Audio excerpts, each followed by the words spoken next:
Section 1. You will hear a woman inquiring about a job vacancy. First, you have some time to look at questions 1 to 4.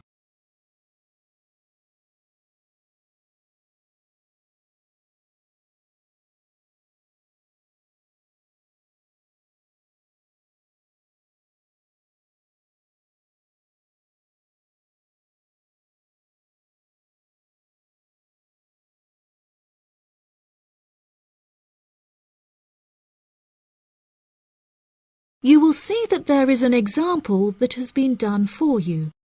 On this occasion only, the conversation relating to this will be played first. Hi there. Welcome to the Job Centre. How can I help? Good morning. I'm here to inquire as to whether you have any jobs available at the moment. Yes, we have several available. What kind of job is it that you're looking for? Well, I'll take any part-time jobs I can get. I'm really strapped for cash at the moment. The type of work the woman is looking for is a part-time job, so part-time has been written in the space. Now we shall begin. You should answer the questions as you listen, because you will not hear the recording a second time. Listen carefully and answer questions 1 to 4. Hi there. Welcome to the Job Centre. How can I help? Good morning. I'm here to inquire as to whether you have any jobs available at the moment. Yes, we have several available. What kind of job is it that you're looking for? Well, I'll take any part-time jobs I can get. I'm really strapped for cash at the moment. OK. Bear with me while I have a browse on our system. Here we are. We have 3 vacancies at the moment, all involving quite different roles. That sounds promising. What are they? The first one is for a post as a receptionist. It says here that experience in reception or general administration is preferred, but not essential. Have you worked on a reception desk previously? No, I haven't. I had a baby quite young, and so I have very little work experience. Could you tell me a few more details? Yes, of course. The job will be to mainly provide quality customer service, both over the phone and in person. When customers are waiting, you will be expected to provide them with refreshments and ensure they have a first-rate experience. I think I could manage that, and I'm a very friendly person. That's great. Do you have any information about the hours involved? It says here that you will be expected to work several early mornings, 4 days a week. Any other requirements? Yeah, you'll have to go through a couple of weeks of unpaid training before qualifying for the post. I don't know if I would be able to fully commit to that. Did you say it's 4 days per week? Yeah, it says here 4 days a week, with another day off per week when requested in advance. It also explicitly states that at least one of your working days must fall on a weekend. I'll have to think about that and talk to my babysitter. Before you hear the rest of the conversation, you have some time to look at questions 5 to 10.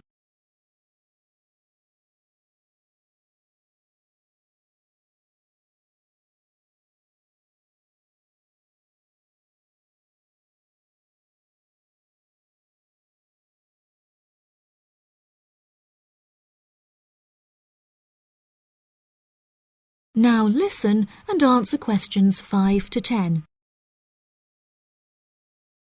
Are there any other roles beginning later in the day? Yes, there's an advertisement here for a driver. It says you'll need a clean and valid UK driver's licence, with absolutely no exception. No problems there. I passed my test first time and have never received any points. It also explicitly states that you must be over 25 and have been driving for at least 6 years. That sounds quite exciting. Is there any more information? Yep, it says here that working hours are flexible and the employers are happy to work within your personal schedule, since they employ multiple drivers. That's great. The employers ask for a commitment to either mornings 5 days per week, evenings 5 days per week, or 3 full working days per week. I'm sure I can handle all that without a problem. As well as driving the employers to and from work, they will ask you to perform various duties on their behalf, such as collecting the grocery shopping and picking their children up from school. Do they need me to work a day on the weekend as well? No, it says here that they only require you to work on weekdays, not weekends. That sounds interesting. OK, there's only one more left, another customer service related post. It looks like it requires you to work short hours, quite late at night, so it might not be suitable for you. Do you want to hear about it anyway? Yeah, can't do any harm. OK, so it's a post for a cashier in a cinema in the centre of town.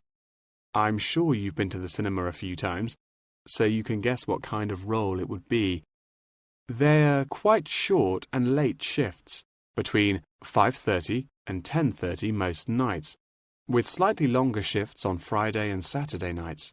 Can you tell me what the job involves? Yes, sure. It says that you'll be required to sell and dispense tickets and provide refreshments. Also, they ask that you be quick on the computers, since you'll also need to take bookings over the phone, but you'll receive basic training for that. Do they need me to work weekdays as well? Well, it says here that if you request at least a fortnight in advance, they will grant you a day off on Mondays, but never on a weekend. I'll think it over and let you know later. Thanks for all your help. That is the end of section 1. You now have half a minute to check your answers.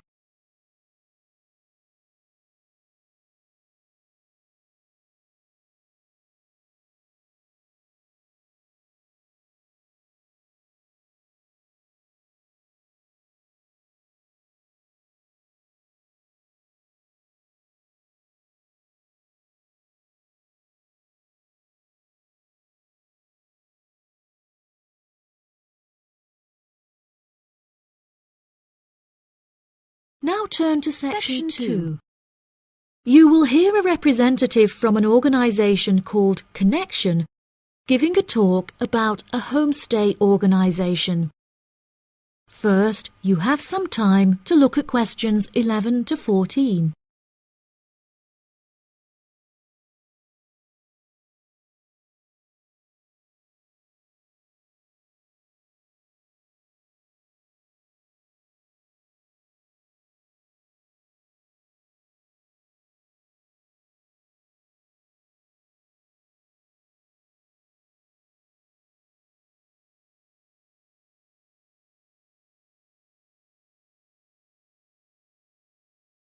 Now listen carefully and answer questions 11 to 14. Thank you all for coming to my talk this evening. It's nice to see so many people in the audience. For those of you who don't know very much about Connection, let me start by giving you some background information about it.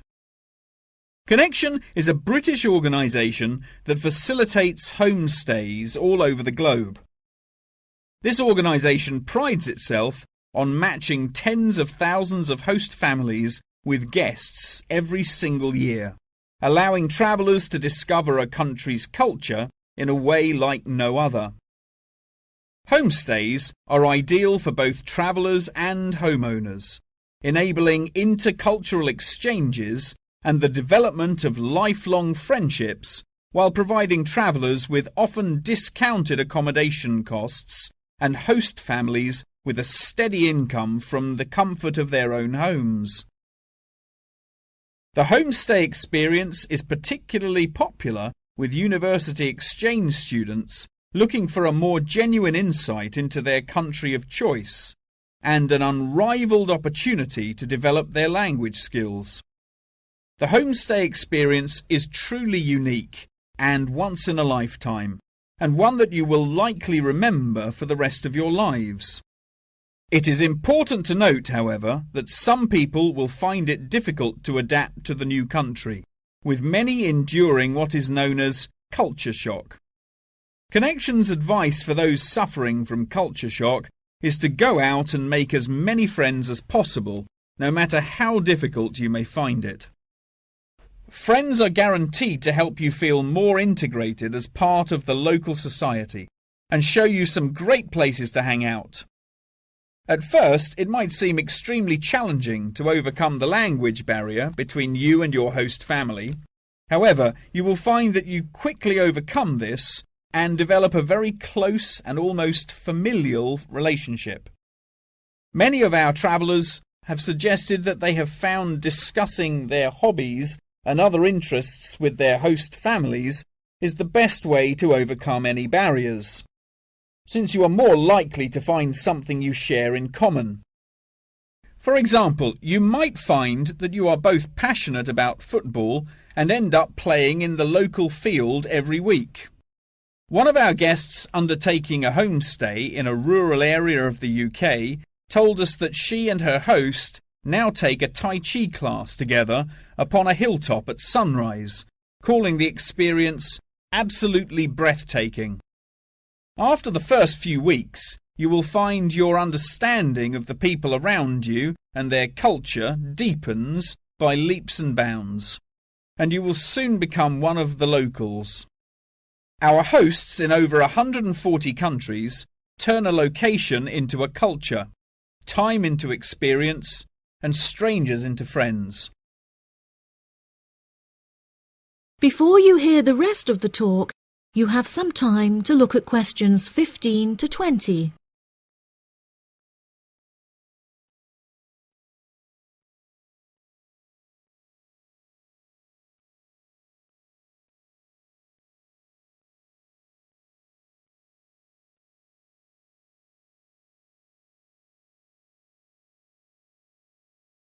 Now listen and answer questions 15 to 20.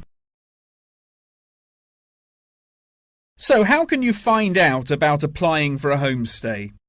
The best way would be to visit Connection's website, www.connection.com, and contact one of their friendly advisors for more information.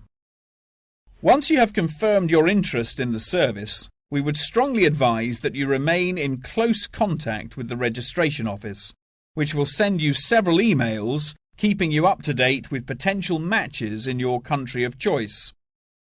Once registered, Connection will require you to send various documents and will act as an intermediary between you and the host family prior to final confirmation and payment. During this stage, Connection will ask you to provide 2 photos, one for the host family and the other for our own records. Please ensure that you sign the back of each photo. Due to the nature of the service Connection provides, security is an absolute must, and they will ask you to send in photocopies of your passport, birth certificate, and a bank statement as confirmation of your identity. On receipt of these documents, the official process will begin and your bank account will be debited for the initial deposit of £200. If you haven't received any acknowledgement confirming receipt of these documents from us within 7 working days, please contact the main office. As I mentioned before, due to the nature of the organisation, Connection operates a meticulous screening process, and all applicants will undergo an interview in our head office in London, with exceptions made in extreme circumstances. After your interview, it may take us several weeks to carry out the decision process, so please be patient with us. If you would like a fast-track service, please indicate this on your application, and we will notify you of the additional charges. Finally, once we have come to a result about your application, you will receive a decision in the post. If you do not receive an offer of placement, we will refund your deposit within 7 working days. That is the end of section 2. You now have half a minute to check your answers.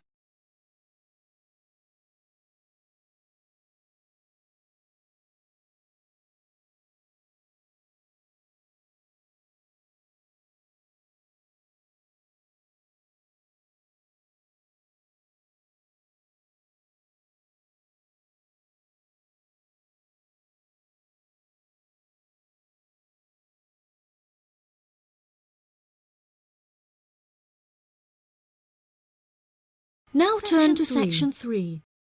You will hear a conversation between two students and their professor discussing an essay. First, you have some time to look at questions 21 to 26.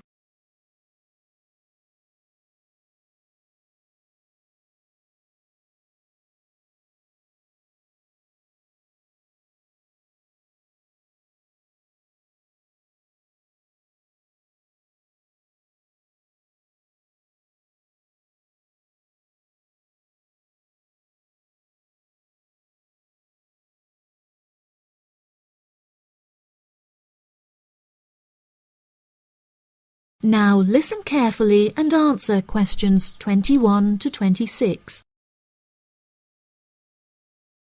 For next week, I'd like you to undertake a piece of research in preparation for writing your final essay. In order to gain top marks, you must include a range of primary, secondary, and tertiary sources. Are there any questions? Yes, Professor, I have a question. We haven't yet covered how to undertake this sort of research in much depth, and I'm a little unsure of what you want us to do. In telling us to include primary sources, do you mean you want us to design and distribute a questionnaire, analysing the results? You could design a questionnaire, but you'll soon find that distributing a questionnaire on such a large scale is somewhat troublesome. We couldn't possibly expect you to do it effectively as an individual university student without the necessary resources. No, ideally, I would like you to form 1 or 2 focus groups and interview them. This will provide you with a more qualitative approach. If your strengths lie in mathematics, please by all means take a more quantitative approach, but this will be more strenuous and time-consuming and isn't entirely necessary for the purpose of this study. Professor, you haven't told us what our project is about. Do we get to choose our own topic based on the previous study? No, I'm afraid not. This will be a strictly Australian study. However, you can choose which angle you'd like to take, so long as it remains within the realm of anthropology. Does anyone have any questions specifically about the formation of the focus groups? I'd had several emails about this, and I'd like to address it now. My study is related to growing up in Australia and the question of nature versus nurture. I've gathered more than 200 school children who would be happy to participate in a focus group. Do you think we'll need to include that many participants in a focus group? Blimey, Douglas, well done for finding that many willing children. But you definitely don't need that many for the study you're going to undertake. I'd say you need no more than 5 children per group, and no more than 3 groups, so 15 children altogether. You definitely need to control the group size in order to generate a meaningful dialogue. OK, if it's useful, I'll try and do it. I appreciate your enthusiasm for the project, but there are plenty of different ways to gather data. And I'm sure that if you look hard enough, you'll find someone who has conducted almost the exact same research in the past.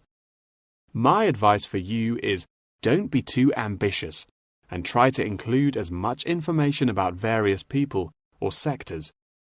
For those who haven't ever collected original data before, what do you suggest we do? I would suggest that you read accounts from other people who have undertaken such research to see what advice they can give. I would also encourage you to read Chapter 8 in the course textbook, which should give you a good introduction to collecting data. Moreover, you should try to practice using the data table provided in your course handbook. By now, you should have read at least 6 or 7 books giving quite detailed instruction on how to go about collecting data. Professor, I don't know about everyone else, but I'm having trouble reading the books. I had a really big assignment for another course, and I've been spending all my time on that. Jane, have you read all the books the professor mentioned? Well, my trouble is getting hold of the books. I've been to the library several times, but all the books are out. Sounds like you should have started borrowing books a bit earlier. Yes, I should have. but I got several ones from my friend a couple of days ago. I just skimmed through them and don't remember a lot of the information. Before you hear the rest of the conversation, you have some time to look at questions 27 to 30.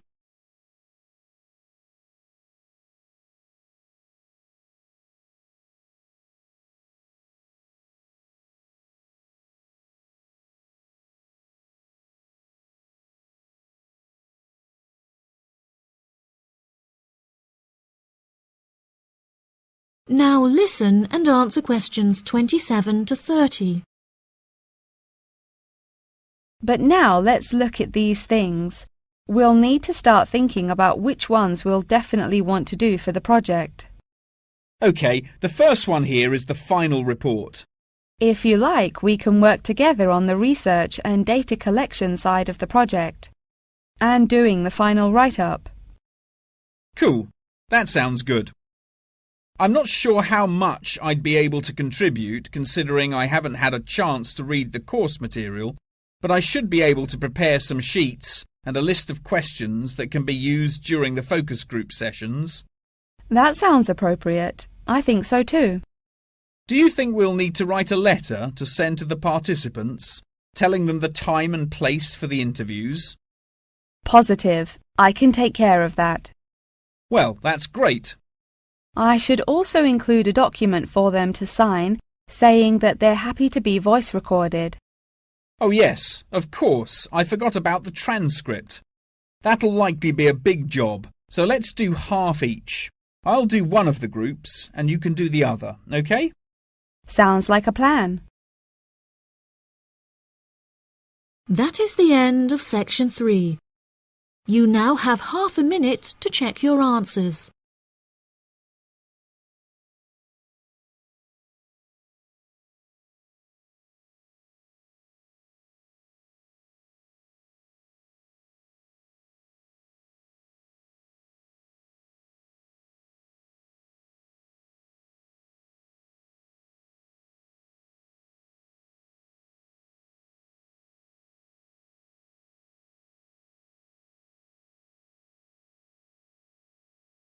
Now turn to section 4. You will hear a talk on the research of the graphical symbol. First, you have some time to look at questions 31 to 40.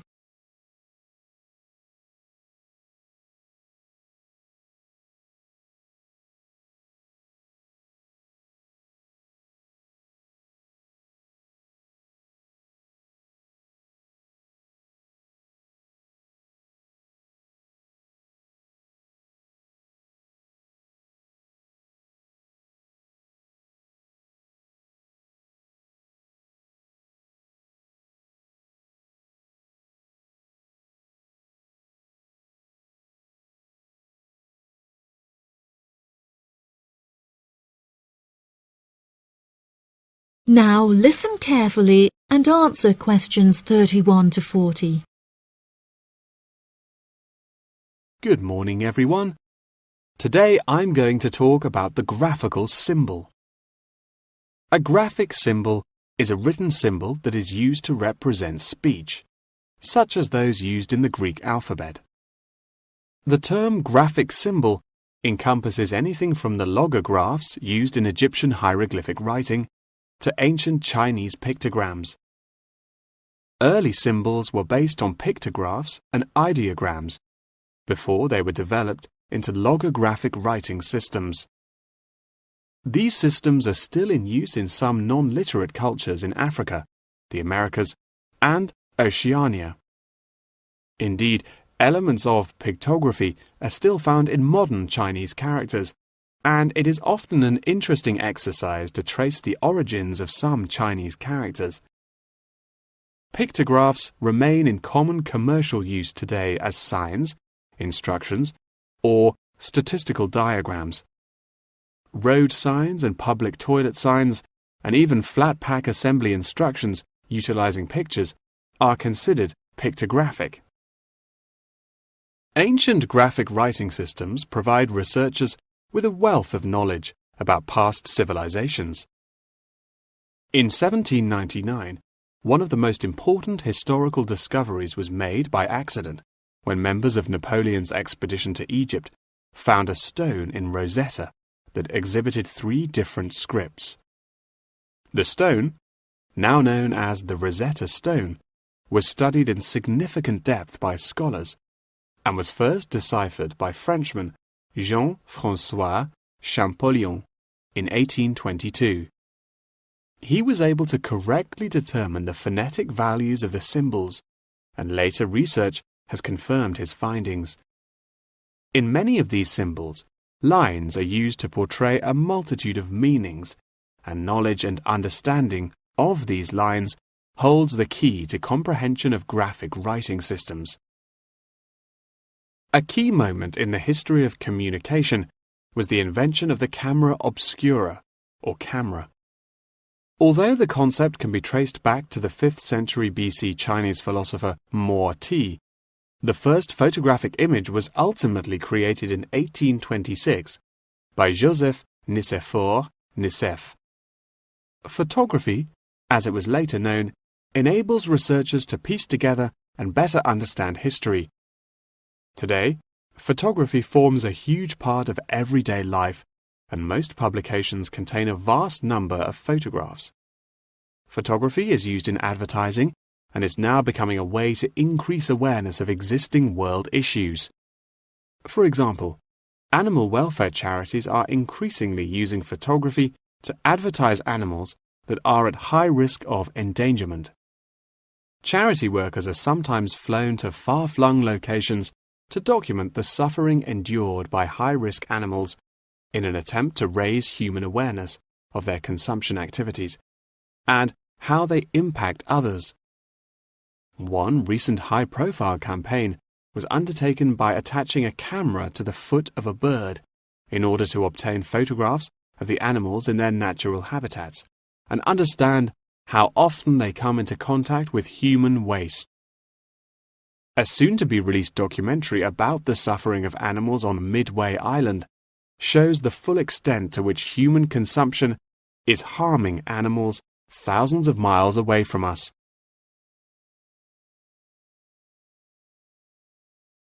As photography continues to progress, with the use of drones now becoming somewhat commonplace, we should expect more and more objects to be included in the future, expanding the horizon of photography ever further.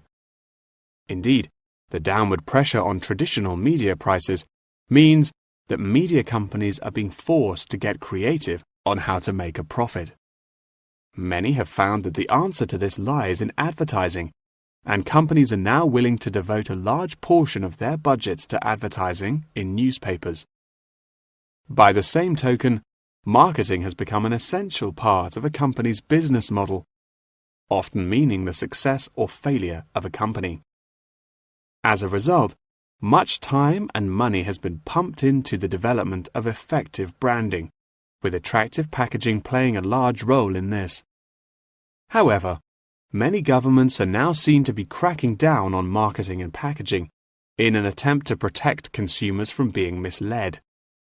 In particular, tobacco companies are now subject to ever-increasing regulation.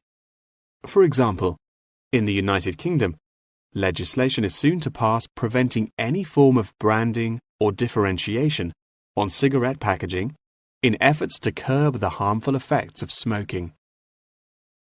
Finally, one must not forget the fundamental role that graphic writing systems have had to play in mathematics. Graphs, icons, and diagrams often form the very basis of these branches of academia. Indeed, one needs to look no further than chemistry's periodic table to see a perfect example of graphic writing systems in use today. That is the end of section 4. You now have half a minute to check your answers.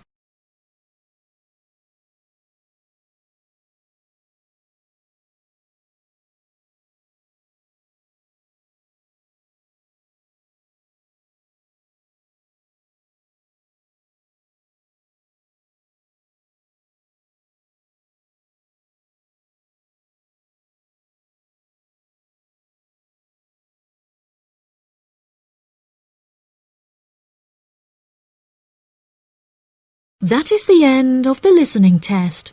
Listening test. Listening test. Listening test.